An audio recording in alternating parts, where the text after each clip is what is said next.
Take care with me. Fine. You started. I'm looking for another wife. Anyway, alhamdulillah, wa sallallahu ala rasulullah. To be very honest, we could not have believed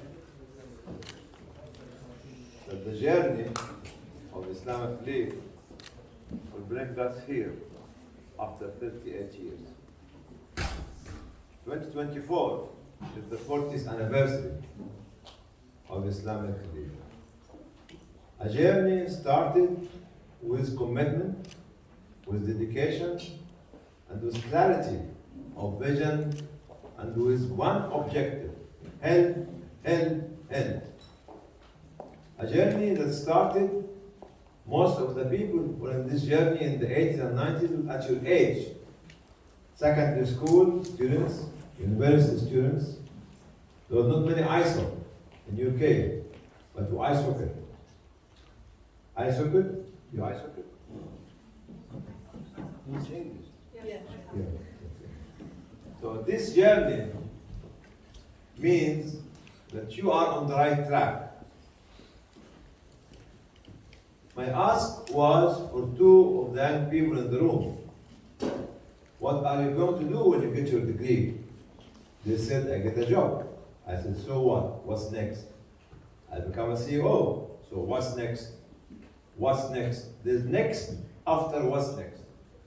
And for every what's next, there's another next. You never stop by having something. I remember Imam Ahmad ibn Hanbal, after being tortured in the prison for years, he came out and he made his, or declared his proverb, معي المحبرة إلى المقبرة. I have my ink pot, till I go to my grave. That means I'm going to write every day, every single day, every hour, every minute, till I pass away. And he was over 70 at that time. I remember Sayyidina Abu Ayyub al-Ansari, when he decided to travel at the age over 90 to Constantinople, which is Istanbul nowadays, to see the hadith of the Prophet ﷺ, Fathat Constantinople, the conquest of Constantinople at that time. He died there, and he is buried in Istanbul, in Ayyubiyya, Ayyub Sultan. This is what's next. Never, ever stop at what's next. Because there's a next after any what's next. Never. I will not tolerate people like you who said, let us chill out. Let us enjoy our life. Yes, you enjoy our life by creating lives for the other people who are not enjoying their lives. The Ummah of Iqra and the Ummah of Noon wal Qalam wa Yasturun is the Ummah of knowledge, is the Ummah of education, is the Ummah of learning, is the Ummah of delivering, it is the Ummah of empowering, is the Ummah of building communities, is the Ummah of building peace and showing people how can we create peace with everybody else. There's a next after every next, and after what's next. Never stop, young sisters or young brothers. I'd love to follow the footsteps of Ahmad ibn Hanbal or Abu Ayyub al-Ansari or Umar al-Mukhtar from Libya.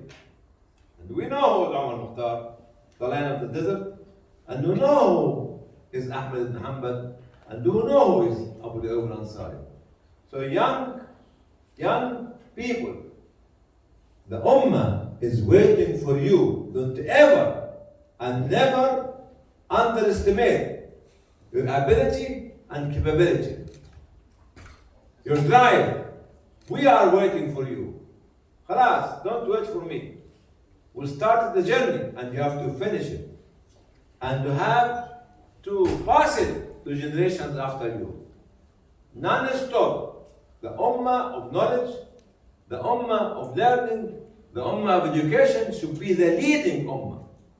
If such an ummah stood up on the firm ground of Quran, the manhaj of the teaching of Muhammad sallallahu alaihi wasallam, and to be very proud of yourself, of the deen, of the book, of the teacher, of the message, of the history, and of the future that you are going to create. Be very proud of this. I cannot tell you how much I'm happy. I cannot tell you how much I'm stating now, where I'm not with you. Where I am now. I'm over the moon. I'm over the moon. You know why? Because I have my own moon. Do you have a moon for yourself? I can moon you, you can moon me. But we, the moon is people. Okay? So I'm up in a different world, seeing what you are going to make for humanity. Islam is about humanity. Islam is not about sectarianism or grouping. No. Or departmentalization. No. Islam is about inclusivity. I was discussing this morning after Fajr with Brother Ancient, Atiq. Your name is Ancient, huh? I am ancient. Yeah, you are mentioned. You are mentioned everywhere. No, I'm ancient. You are ancient. I'm ancient. You're young, 17. I'm 17.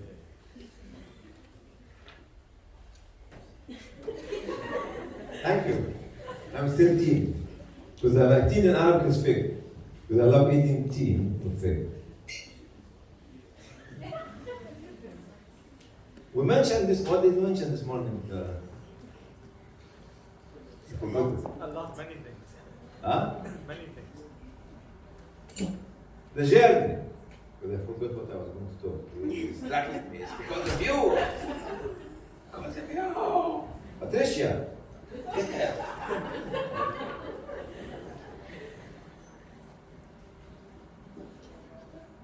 We cannot afford to die.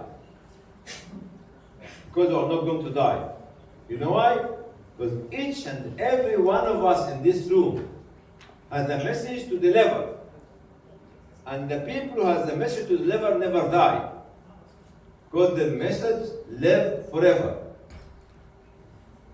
Malcolm X, Nelson Mandela, Mahatma Gandhi, Ali Begovic, and others. Their message is they're alive. They are with us.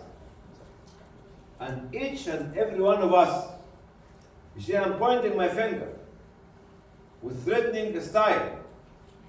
I'm serious. My time could be up tomorrow, or today, or next week, but your time will be there forever. You will never live for yourself alone. If you want to live forever, work for others. If you want to live forever, work for others. If you want to live forever, work for others. If you want to get what you want, you give what you have. If you don't give what you have, you don't get what you want.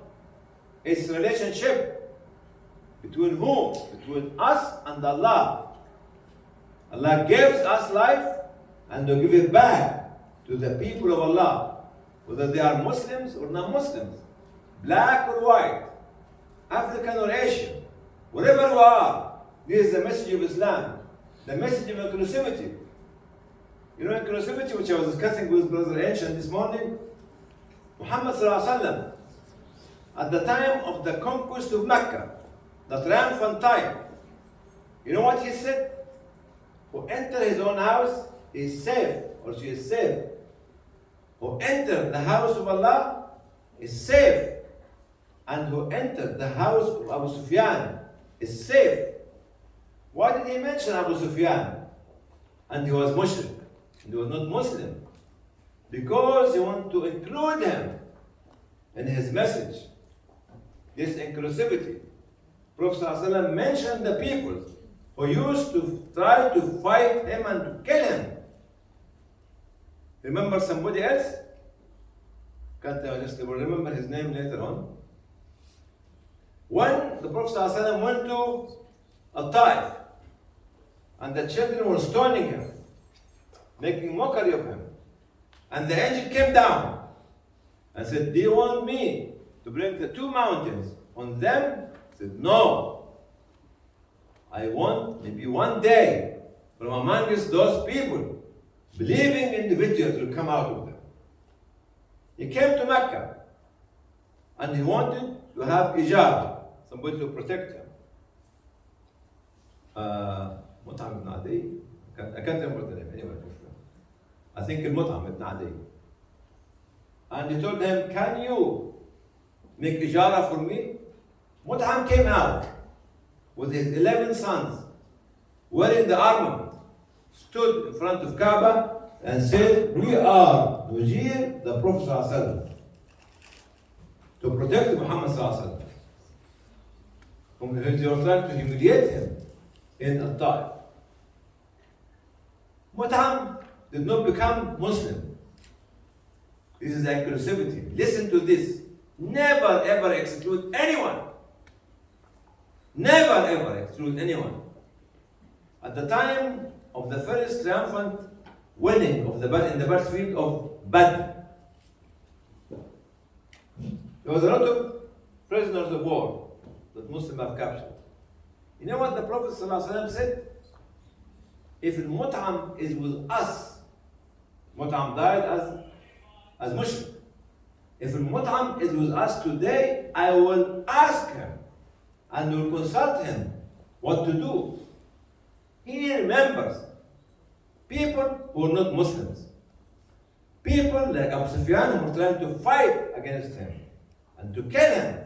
Who are we to make our own isms, our own groups, our own clans? That's why we are self-defeating ourselves. That's why they're calling us names. That's why we became at the tail end of all the nations on earth. That's why we lost our track. We lost our direction because we have no vision. Islam is about inclusivity. And Islam about the next of every what's next. Please, I want you to be the winners of Nobel Peace. Many of you. Can you do it? Can you do it? Don't stop at the job. Don't stop at the status and say, I finished it. No. Life is a never-ending story. Because your life is connected to the life of others. Your life is connected to our life in the grave. And our life in the grave is connected to our life before Allah subhanahu wa ta'ala. This is what we're trying to say. What's next? Inclusivity and being proud. Sisters, or sometimes they call her names because she's wearing hijab or niqab. You know what you need to say? Peace be upon you. وَإِذَا خَاطَبَهُمُ الْجَاهِلُونَ قَالُوا سَلَامًا. Was arrogant. Arrogance could only be taken at the time when somebody make mockery of you. Peace be upon you. I have no time for you. And proceed to deliver the message of Muhammad sallallahu alaihi wasallam for humanity, to save humanity. Nowadays, humanity is in a dire need for Islam. When they wind up the Islamophobia to stop us developing the solution for them and for others. Don't let them to do that. Don't let even Muslim crooks and hypocrites to do that. Have an objective for our life. have a purpose for our life, and support the life of every life on earth. Climate, animals, birds. Because you don't know who will stand for Allah in your defense or for your defense. Could be a dog, like the prostitute of the Israelites. When she found a panting dog, she took her shoes off and put it in the well and bring some water to give him some water. And Allah thanked her, a prostitute, mentioned in the hadith, and she was not Muslim. So you don't know who are going to stand for Allah to protect us, to help us, to save us. And us tell Allah, oh Allah, no. She is the one who did so and so and so. And he is the one, and Allah knows. Allah knows. The piece of land that you make sujood on it might be the witness.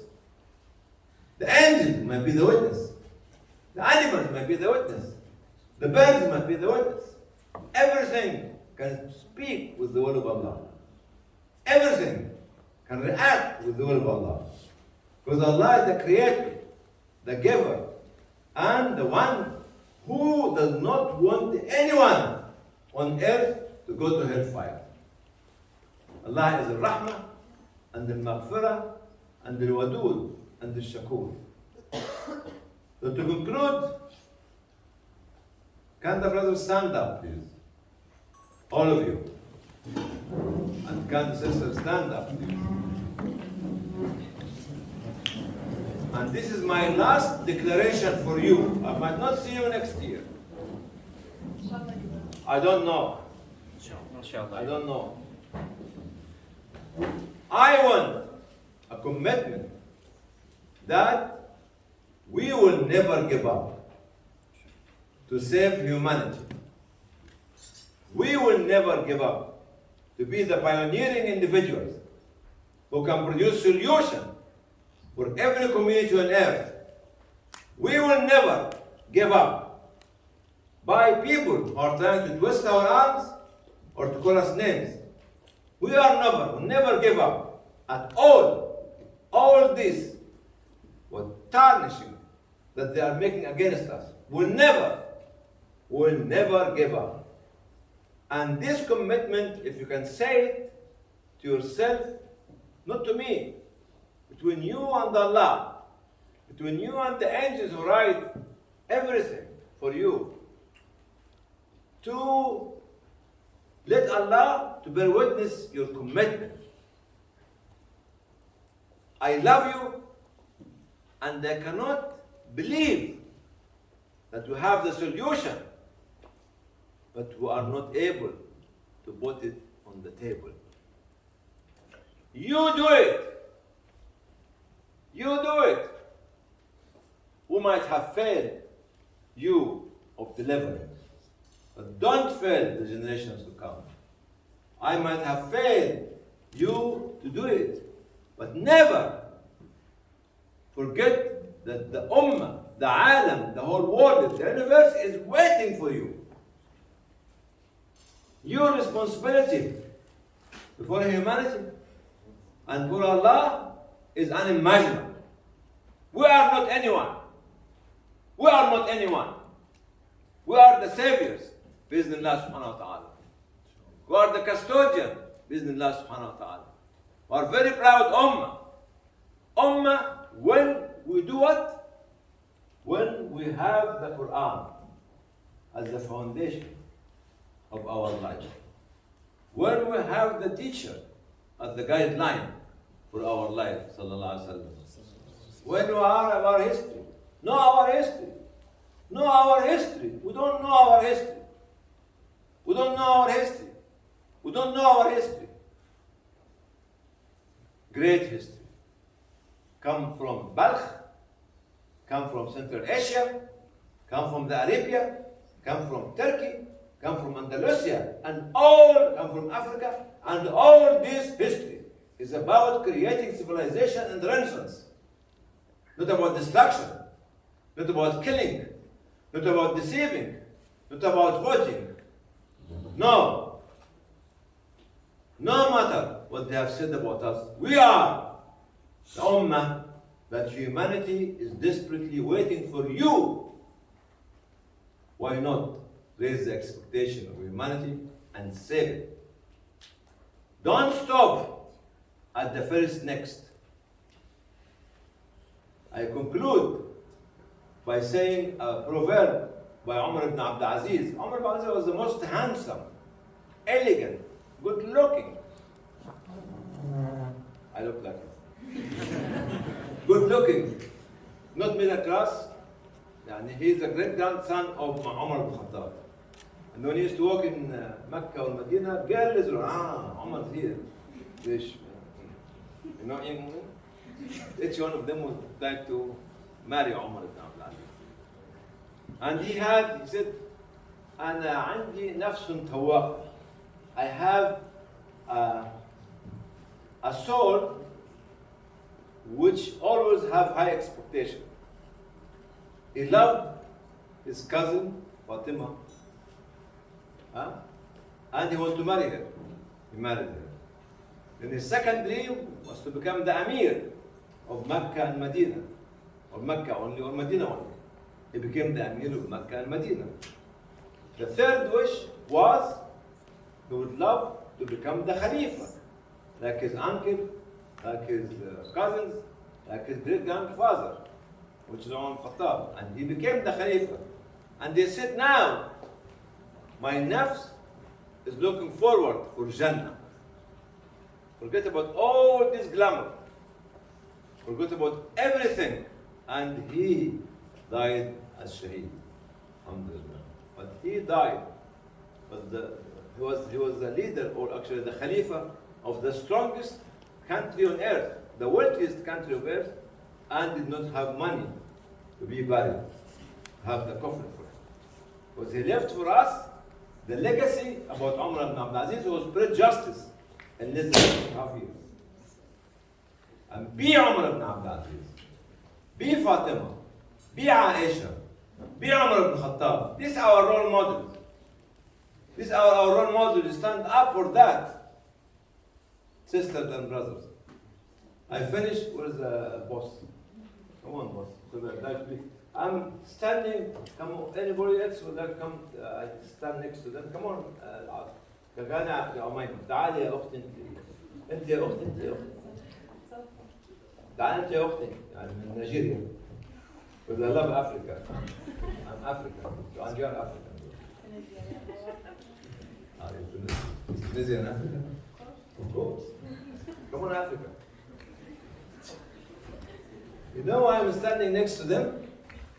Because I would love to be elevated and honored by what they have been doing and what they'll be doing. The role of women in Islam is a leading role. You're not a second-class citizen. You are a leading citizen. All of you. Don't let anyone to humiliate you. Never, ever, never, ever. Come with us as well. Both of you. Come on. Come on, look at me. Wait, is your sister? Come with us. You. Yeah. I'm not going to bite you. Come on. Someone. Yeah, come on, both of you. Go with her. Come on, there. We'll let the brothers come later on. What I'm trying to say here today, the role of women in Islam started from the time of Mary, alayhi salam, from the time of Asya, the wife of Pharaoh, alayhi salam, from the time of the one who was actually the hairdresser of the daughter of Pharaoh. You can sit down. To the time. The one was actually welcome sister. From that time, Then from the time of Khadija, icons have shown humanity what to do, and they still our icon thousands of years afterwards. So thank you, thank you, thank you, thank you, thank you, thank you, thank you, thank you, thank you, thank you. Hold the torch to lead. Don't let go. Inshallah. May Allah bless you all. Of course, the brothers, but I'm just trying to focus on the sisters, because people undermining their capability and their ability and their values. And this is something we have to stand up firm as brothers, as fathers, as uncles, as teachers, to let them to be more confident in themselves, inshallah. And I'm very happy to see all of you doing the great job of today and every day. If you live for others, you live forever. And if you want to get what you, what did I say? Even I forgot.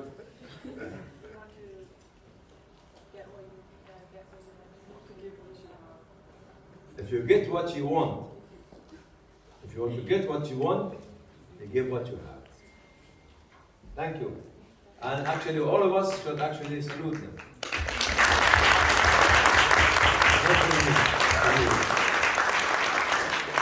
Thank you all for coming, Dr. Hani. Now head back to our seats, and I will take us to the next segment, inshallah.